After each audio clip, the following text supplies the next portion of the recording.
If these campus protesters look like these street rioters, there's a good reason.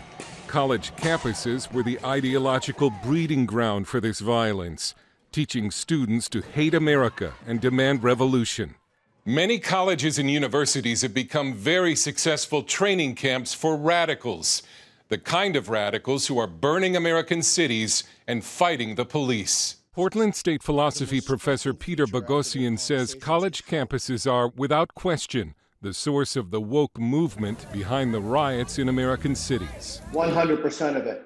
Absolutely, categorically, and unequivocally. The universities are cranking out utter madness. College professors have been among those arrested in the rioting. Professor Aaron Thompson at the City University of New York tweeted this advice to rioters pulling down statues.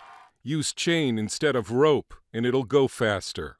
I've actually been there in the midst of many of these protests and riots. I've seen it up close and personal, and many of the rioters are indistinguishable from the people you see on campus. Cabot Phillips is editor-in-chief at Campus Reform. Because there have been so few consequences when they do go out onto these campuses and riot and protest, they've been able to test out what works. They've been able to see how they can create the most destruction, get the most outrage, and then carry that out into cities around the country. The radical movement that used to be confined to some academic departments now dominates whole campuses. Cal Riverside professor Reza Aslan says all Trump backers are white nationalist terror supporters who must be eradicated from society. University of California, Santa Barbara religion professor Timothy Snedeker tweeted that if he had a time machine, he would go back and assassinate Jesus. It's not just the ruling ideology, it's the dominant moral orthodoxy in virtually every campus that's now spilled out into, it's everything. It's tech, it's media, it's CNN, it's completely woke.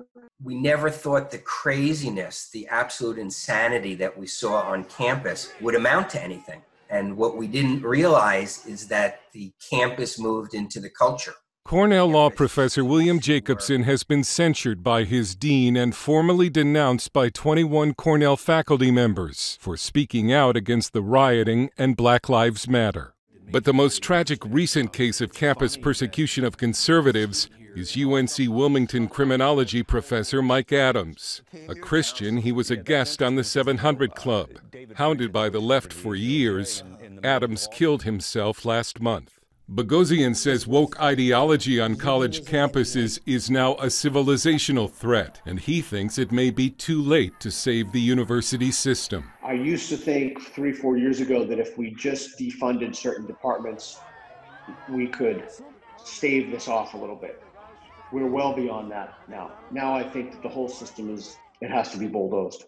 American taxpayers have subsidized a university system that teaches that the U.S. government is fundamentally evil and must be torn down. And that is exactly what rioters are trying to do. Dale Hurd, CBN News.